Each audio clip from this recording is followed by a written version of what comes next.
Alrighty then, another good day in the neighborhood. Welcome everybody to the Flaminpit Show. How you doing back there, John? Pretty good. Pretty good. Waiting for the snow. So you got all your victuals ready, your milk and eggs and bread? I killed a caribou last night. A couple of possums in the backyard. Yep, I'm ready. Yep, I'm ready to. Got my squirrel stew. That's not bad actually. Don't say it. Don't say it. I don't want to hear no squirrel stew. It's not bad. That sounds gross. Oh my God, I shouldn't have asked you, John. So, anyways, today I have back with me for the second time Mr. Sam Johari. Did I say your last name right? You did. I always worry that I'm going to say Jawari or something like that, but I got it right. Yes, you All did. right, then. Yes, you And did. Sam has a program called Chasing the Dragon, and it has to do with youth and heroin.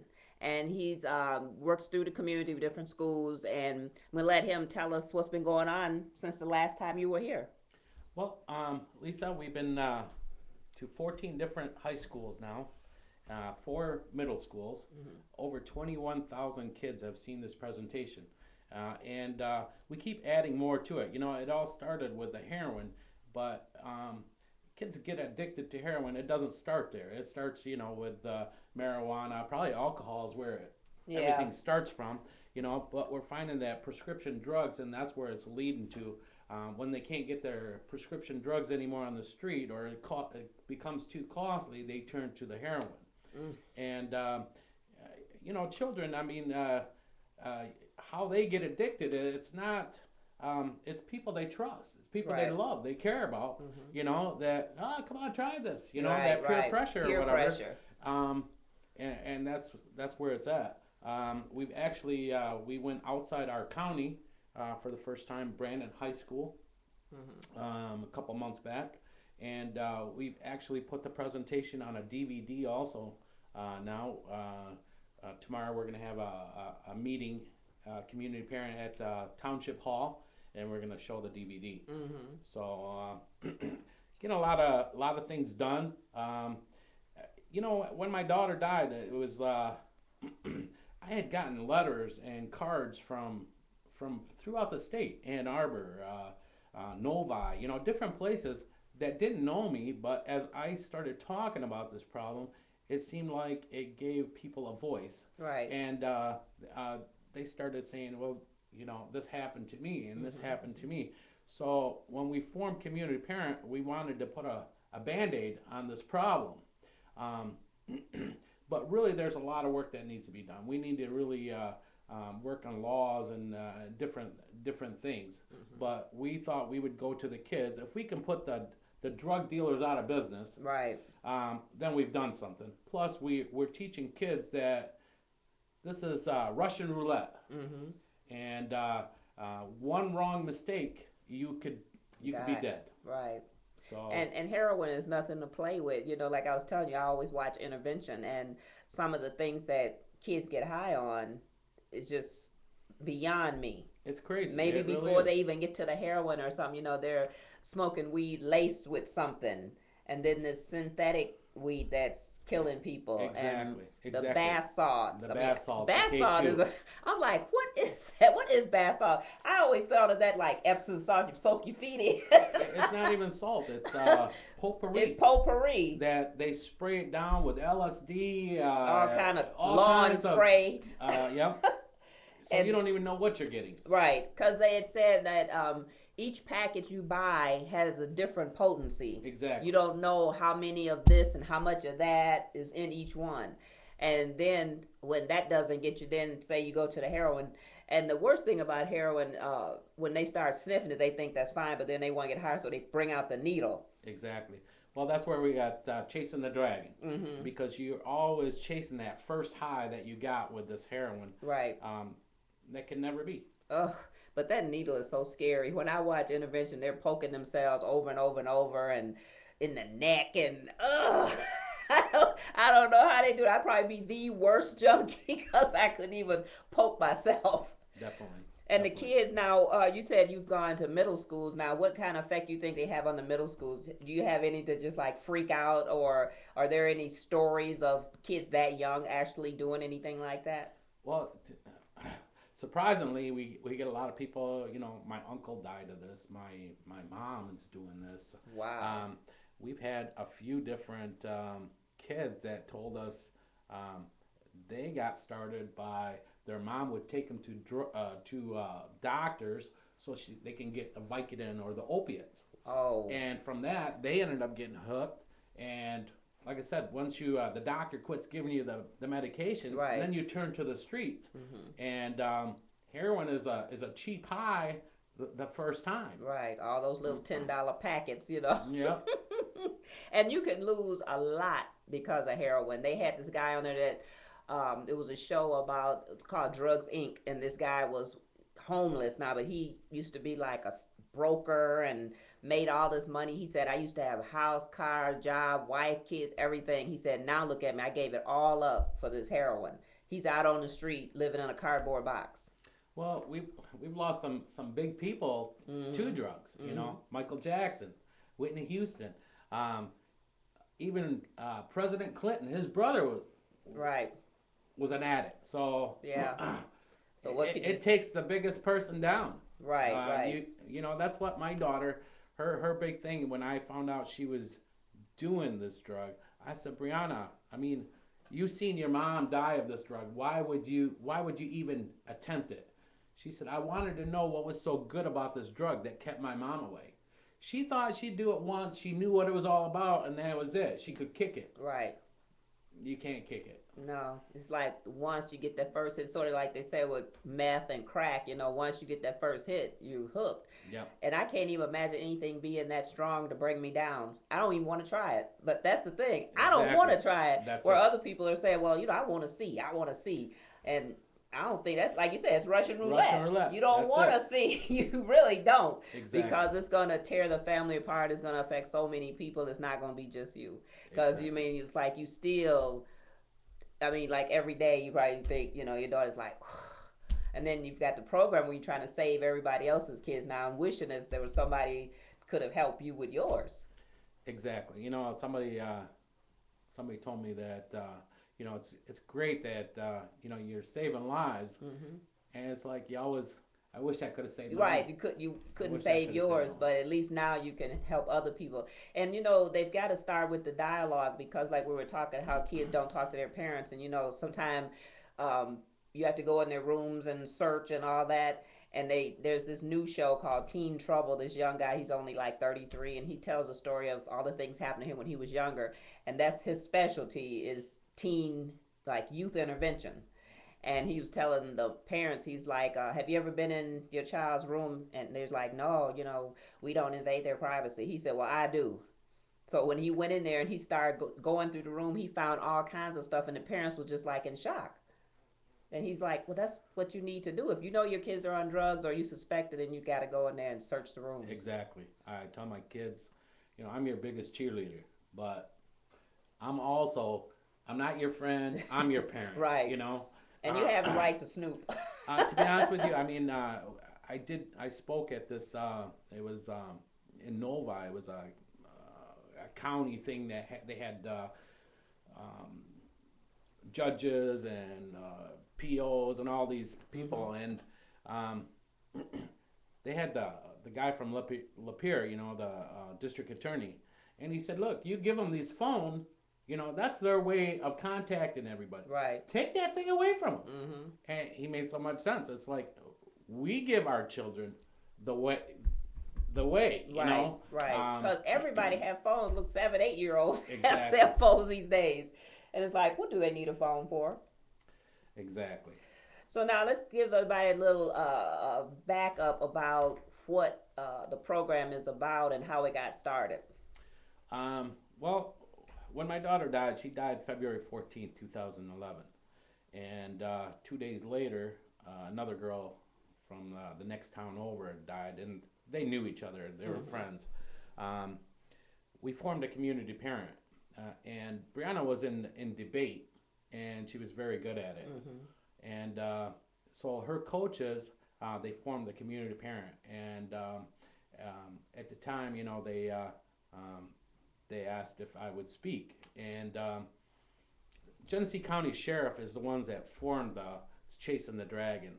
So after we lost our children, me and Ron Schlosser, a deputy on the force, she lost her sister at the same time. She was helping with this program, and she had lost her sister, so she ended up being one of the speakers too, and it was to, you know, combating heroin, called Chasing the Dragon, and it shows you like before and after pictures of people, and it shows you, you know, people that did get hooked, what they say, you know, and everybody says, well, if somebody would have told me what this would have, you know, they just said no to drugs, but they didn't say why, or you know, this can happen. And then we also have, as we did this a couple times, we had somebody else that came aboard. This kid, he's quadriplegic. He went to a party where they just throw any kind of drug in a bowl, and they're drinking and doing everything else. Well, he ended up passing out, and a day later, the kid still passed out. So they finally got him to the hospital, but he had, I think he threw up. And it closed his airways. Asphyxiated. So he's quadriplegic, and he also speaks. It's really a powerful program because it's in your face. This is where it's at, and I think why people or the kids, they open up and they see that they can relate to it. Whether, you know, there is no family that's not being touched by drugs and alcohol. As a matter of fact, every 19 minutes, somebody's overdosing from drugs and alcohol. Every 19 minutes. That's bad. And to think a party with a bowl full of popping pills, you know, because people take Ritalin, they crush them and snort them, and Adderall, and I just don't get the mentality of it. You know, I guess I was afraid of my parents and everything like that, so none of us ever did anything. We were just like scared to death of our parents. Exactly. Well, that back then there was something to fear. Now it's like, don't touch me, I'm calling the police. 911. You can call the police if you want to, but you better have your bags packed because you're going to live with them. Well, see, that's a big thing that I really think is, we as parents, to be honest with you, Lisa, there's a lot of bad parents, and that's where these kids are getting it from. But there's a lot of good parents out there too. They've took our power as parents away. Government is too much in our home, but they're not there to help. That's exactly my point when I say if you call 911, you better be ready to go live with them. Because if they're going to come into my household and tell me what I can and cannot do and then just leave, you taking them with you. You stepped into this mess, now you taking it with you. Well, Lisa, let me tell you a little story. Okay? My daughter is messed up. Now, when somebody is an addict, they're bringing the wrong element around. I live in Lake Fenton. It's a nice community. But to be honest with you, going through this with my daughter, we were afraid to be in our own home. My wife, she would wake me up in the middle of the night. Can you go check this door, make sure it's locked? You know? Well, when my daughter was getting really bad, it came to a point where I told Protective Services to take her. She was not allowed to come back in the home. So at that time they told me, well, we're going to take your other children away. You can't pick and choose what child you want. I said, I'm trying to protect my other two children.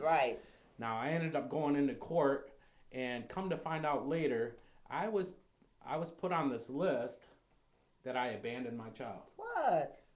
And I didn't really know this until I was trying to get guardianship of my niece. And I come to find out, they said, "Oh, you can't have her because you abandoned." You got issues. So I ended up going back to Protective Services and getting my name expunged from this. But this is just one little thing of the things that I went through. you know, and I don't have bad feelings against anybody, you know, whether it's the court system or the PO or any of this.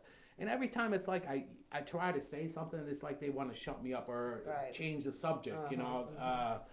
But our system is broken. We really need to get the parents. I think we have the best solution for our kids. Right. It's not the courts and it's not The government. the government. You know, it's the parents. Yeah. And if the parent has a problem, then we need to address that problem for both of them and get them the solution. You know, instead of, I mean, I went through 2 years of hell. 2 years of hell, and I just felt like everybody was letting me down. Right. You know, I was always naive to this thing. I mean, growing up, I had a couple sisters that were addicts, and one got help right away, and the other one, she tried to get help, you know, until, I mean, she struggled with crack for a long time.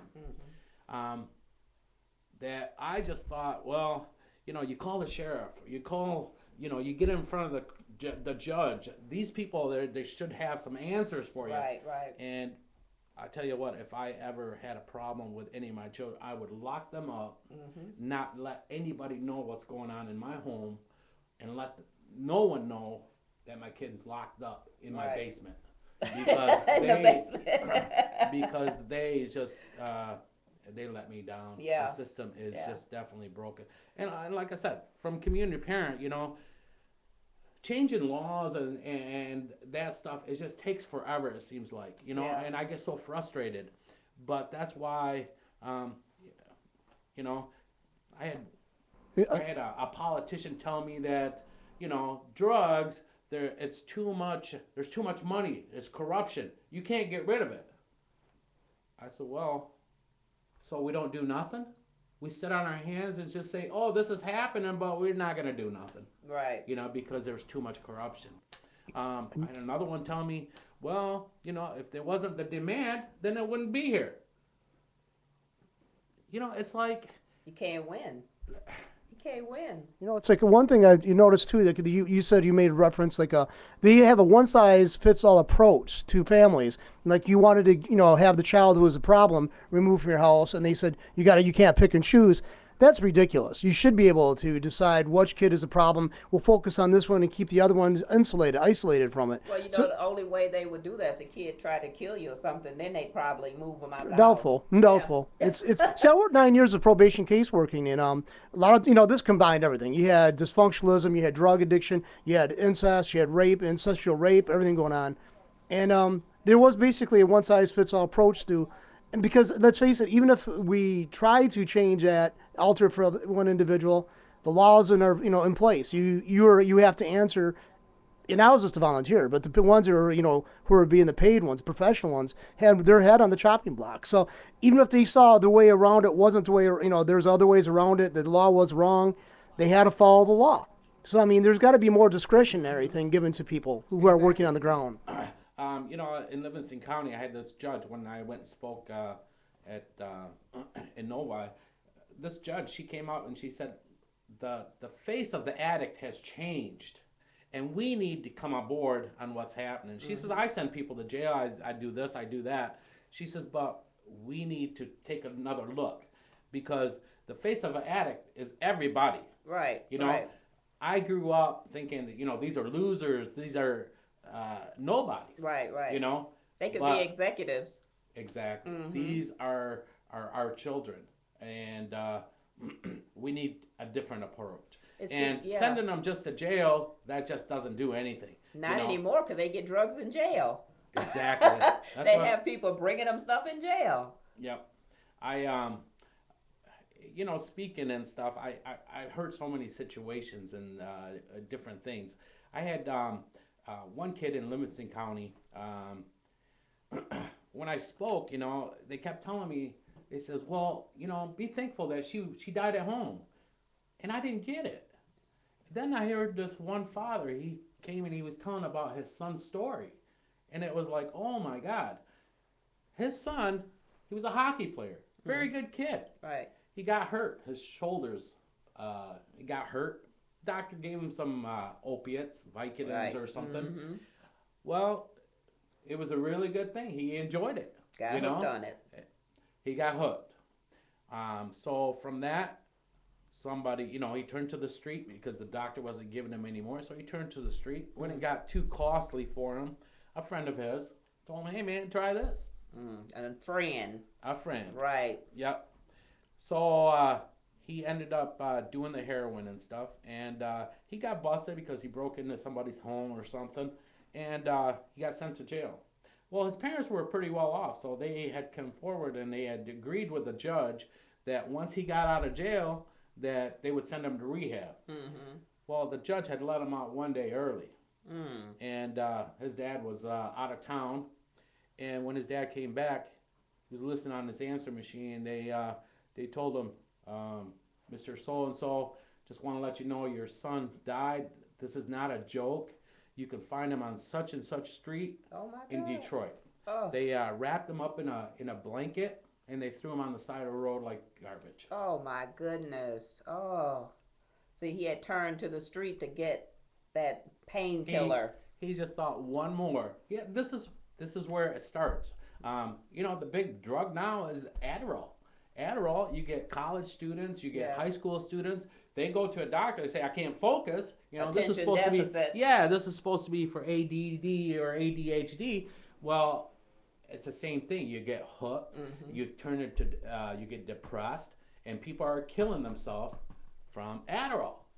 That's just amazing that the doctors, when they prescribe that, I wonder, do they really think that you can get addicted to like Adderall and Ritalin? Because to me, they don't seem to be addictive. I guess if you abuse them, because I've seen them like melt them down and shoot them up like heroin. I remember seeing a show probably about 10 years ago, and it was about antidepressants. Mm-hmm. And these people were talking about they were depressed, so the doctor put them on antidepressants, but they could not get off of the antidepressants. One lady said, if my doctor would have told me I was going to be hooked on this, Right. I would have never took it. Exactly. She said she tried to get off of it. It was like somebody was, beating her with a hammer over her head and stuff. And, my wife, she has allergies. Mm-hmm. So she just recently, she went to the doctor. The doctor says, "Oh, take this Alivert." Well, about a week into this, she kept saying, "My heart is racing." I'm like, "Let's go to the hospital." Mm-hmm. Well, come to find out, it's a reaction to the Alivert. Well, some of those, when they show them on TV, they have so many side effects. And I Exactly. even wonder why they tell you about them. I was looking at something the other day, and the guy he was talking about the side effects. He kept going for so long, I forgot what he was talking about, because he kept naming off all these side effects. Oh, it was that some kind of androgel cream for men with problems or whatever. But you're not supposed to. People that's gonna be pregnant can't get pregnant. Don't get next to the cream. Don't touch it. Don't. And I was like, what?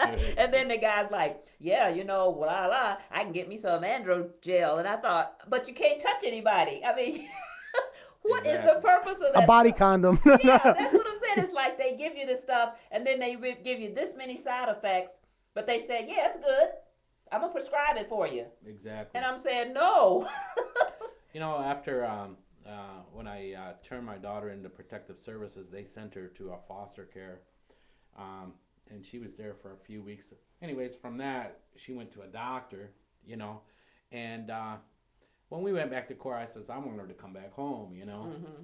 So when she came home, she came with a box full of different medication. What? I'm like, Where'd she "Grandma, get what is that all from? this?"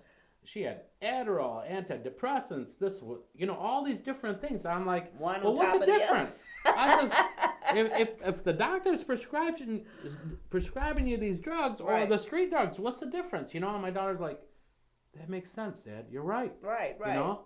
But it's like, to me, it's like when they pull out that pill box and they got like 20 in each one of them little slots. It's like, don't they overreact to each other or something? Because it's like, I know I had surgery one time and they gave me like 3 medications you're supposed to take. One every 2 hours, one every 6 hours, one every this. And I'm like, but they overlap it. And all of a sudden I started feeling dizzy and stuff. And I was like, I'm not taking them. It's like they're too close together. So how do they do that and still function, you know? Exactly.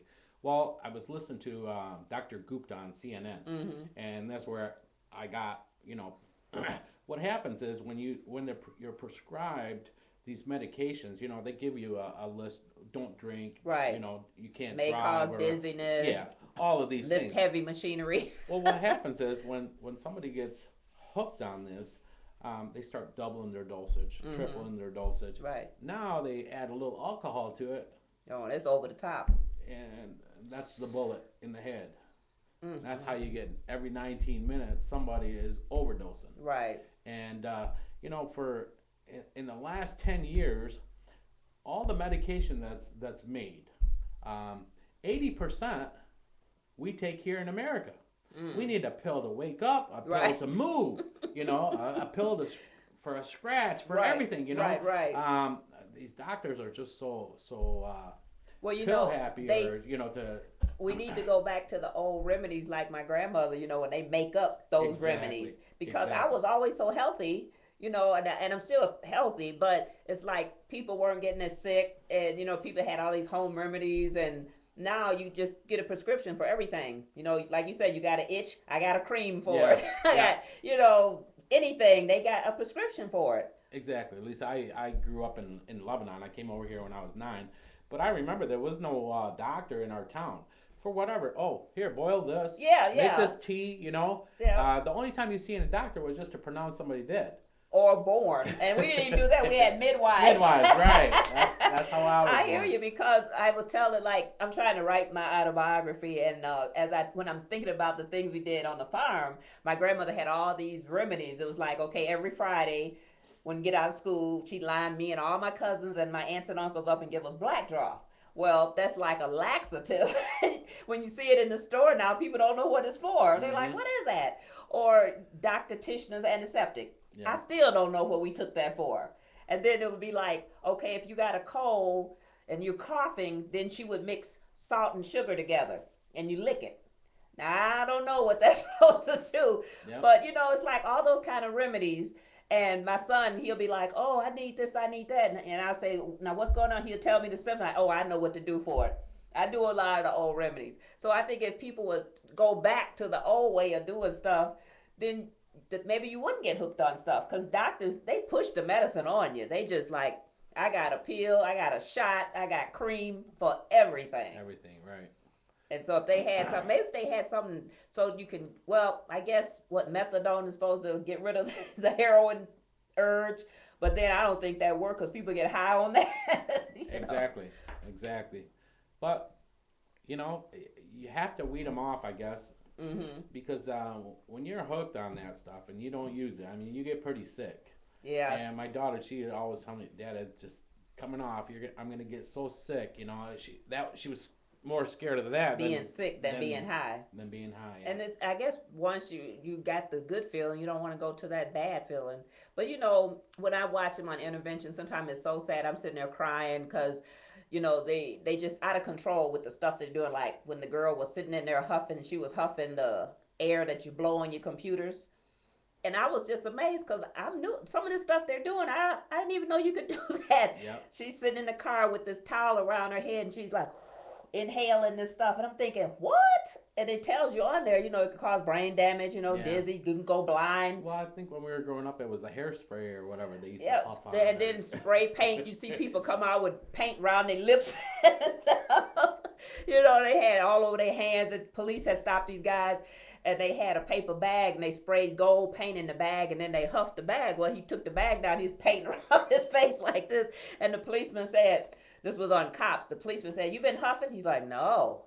And he looked at it. It was like the white donut thing. You got powder all over. You been eating my donuts? No. Yeah. But now it's just like heroin is just too much. It's way too much.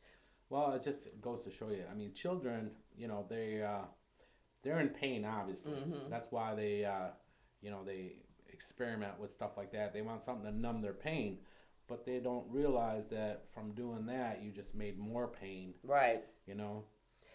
Now, when you talk to the kids, like at any age, and you're telling them, just like you said, now you might be in pain, and you take this to relieve that pain, Does any of them like tell a story of where they've actually opened up to their parents and say, well, this is why I'm doing drugs?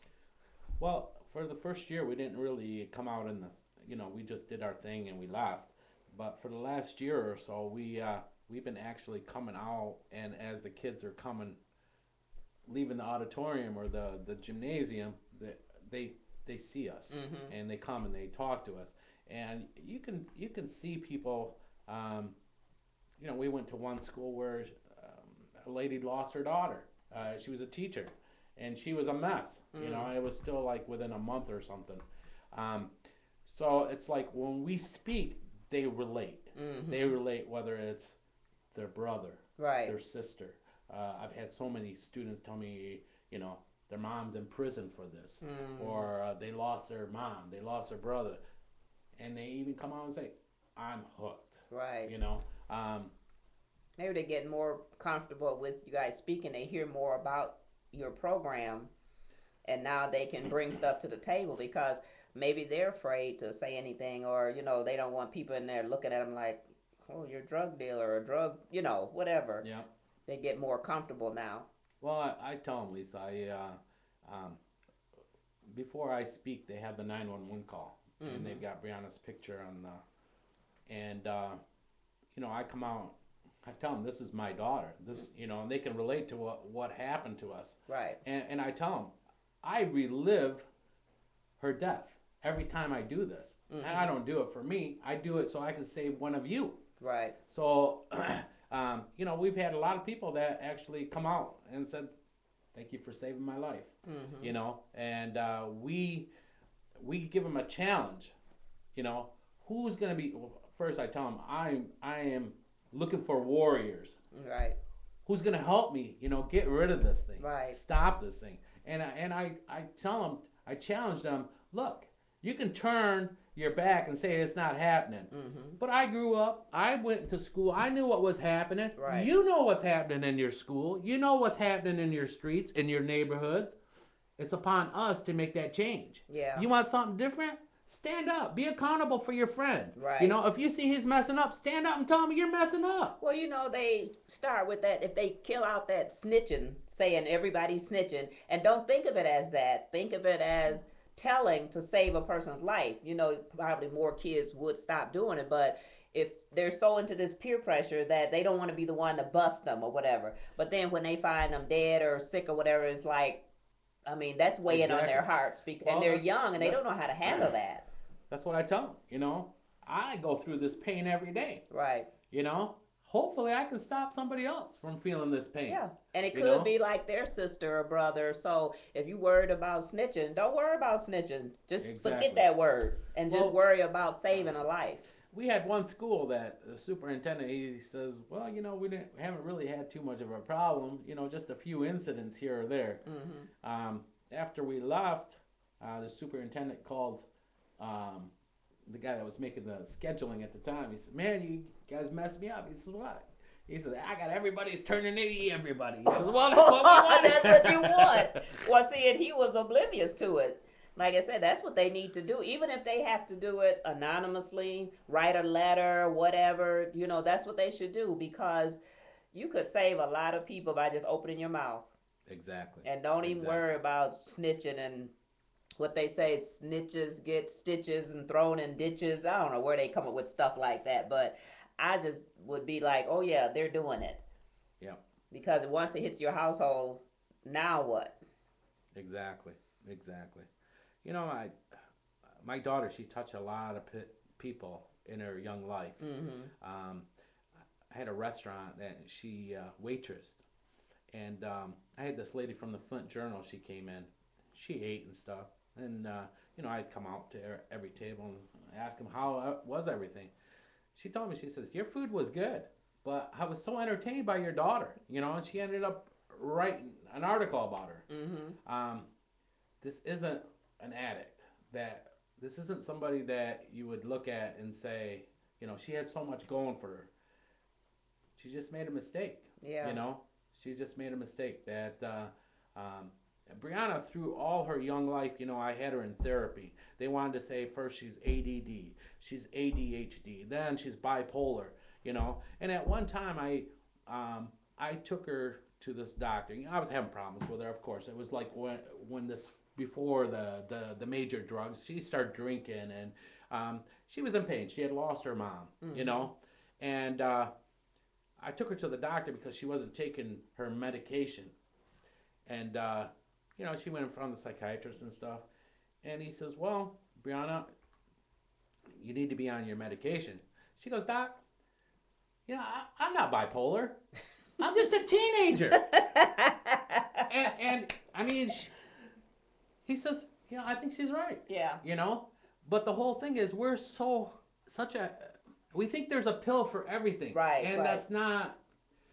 that doesn't solve anything. Because, you know, I think, too, that once they figure, you know, just like you said, if your child is really active, then you're automatically ADD and they're going to give you a pill. And those don't always work. And sometimes the parents might get frustrated and just be like, oh, they need that medicine. Then they get hooked on the medicine. Then it goes a little further when their friends come over and they start snorting it and everything. You'd be like, all your Ritalin is gone, all your Adderall is gone. To be honest with you, I avoided the prescription drugs for a long, long time. Mm-hmm. Then when she started experimenting, they said, well, see, that's why she's trying to self-medicate. And I said, okay, you know. They think they have an answer for everything. Yeah, at this point, okay, let's, you know, do it. But, you know, after I lost my child, I was in depression. And, you know, I reached out for help.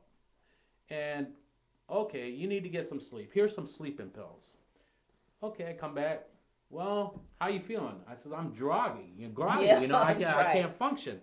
Oh, okay, here, let's give you this. Let's up this dose, and now we got another prescription. Right. Well, 3 months into it, I'm like 3-4 different medications. And I says, you know what? Ain't nothing making me feel any better. It's just like I'm now you're I'm in La La Land, you know? It's more on what So I went back to the doctor, and he says, how you feeling? I says, Doc, I'm depressed. I lost my child. I don't think there's anything you're going to give me that's going to make me feel any better. I just got to go through this. Right. He said, well, what did you come to see me for? I got up. I said, I don't know, Doc, but you know what? I'm not coming back. Right. You know? And tell them, I feel better now that I'm leaving. Exactly. You know, and there's days that it's hard for me to get out of bed. But it's like I picked up this torch, not for me. Right. I'd never seen myself doing this in my life. Right. But I think this was her calling. And that was the path. You know, everybody that she come across, even when she was messed up, she was telling people to stay off the drugs. Right. You know, so this is Brianna's calling. I don't want people to remember her as someone that died of an addiction. Right. I want people to remember how many people she's saved. And we get those every now and then too. Right. You know, I opened up my Facebook, and a girl says, you know, you don't know me, but my name is so-and-so, and I just wanted to thank you for saving my life. And it's just like somebody pouring ice all over, you know. It brings tears to your eyes because at least you know you saved one. Exactly. If they all would step up and admit it, you know, it would be so much better. And help the parents out, because I know some of them don't know you're doing it until it's too late. So, you know, they got to open up to the parents or have someone that you can go to. Because I know in my family, we always had, you know, like play parents. That's my play mom, play dad. So when you can't talk to your real parents, you always had somebody to talk to. And I think that's what a lot of kids need these days, because, I mean, you got to talk to somebody, you got to do something. If you can't, then that goes to drugs. I mean, that's your friend now. That warm and fuzzy. You know, as a family, when you're going through this, you're very embarrassed, humiliated. You know, it's all hush hush, and I went through that. You know, nobody really knew I had this problem going on, and if they did, they didn't know it was to that extreme. Right. But after she died, it was like I can't keep quiet anymore. You know, I lost my child. Right. So let's save somebody else's child. And it started with just saving one, but now it's let's save as many as we can. And you got enough schools that you're out probably all the time. And I mean, how many is in your group that's actually out doing this? Well, there's about 5 of us. You know, then you got the DJ and stuff too. Oh, okay. And you guys you have set up like a schedule. One day you're over at this school, another day at another school, or is it monthly meetings? The next setup we got is March 18th. We're going to be at the Goodrich High School at 9 a.m. We invite parents. We invite, if you want to bring your kid, it doesn't matter if they go to that school or whatever, they're more than welcome to come. I got like 5, 6 different high schools that I'm working on that they're going to come and check out the presentation. So from there, hopefully we'll be able to set them up. Then go to their school. Exactly. It's a challenge, for superintendents and stuff, because this is in your face. And a lot of times they don't want to admit the problem's going on. But the problem is going on. It's on every doorstep. Right.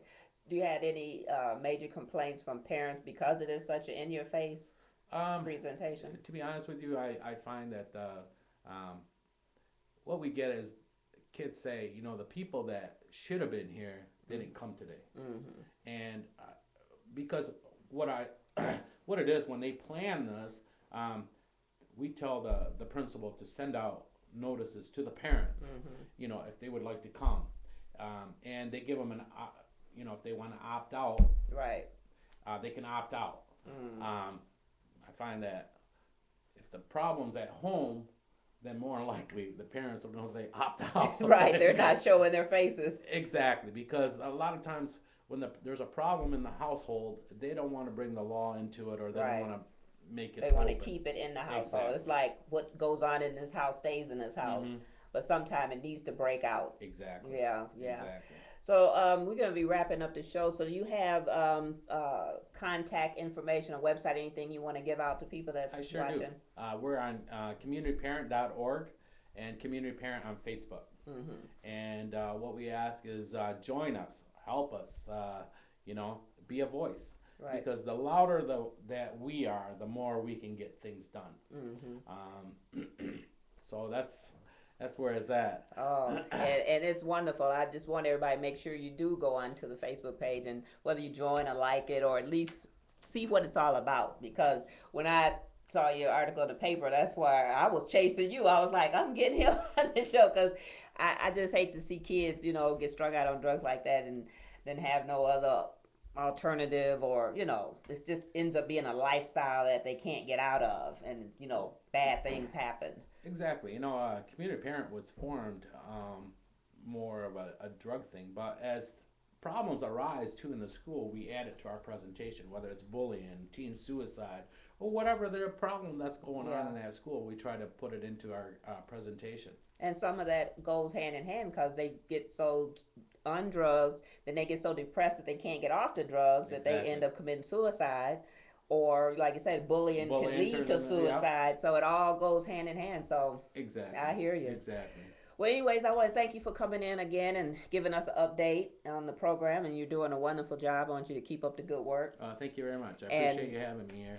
And so next week, my guest will be who's coming next week? Skylar Maduga, Miss Black Hawaii, is going to come in and talk to us about being a pageant queen. And we're saying that we want to wish everybody a good day and get ready for that storm that's coming. It's Flaminpit, and we're out.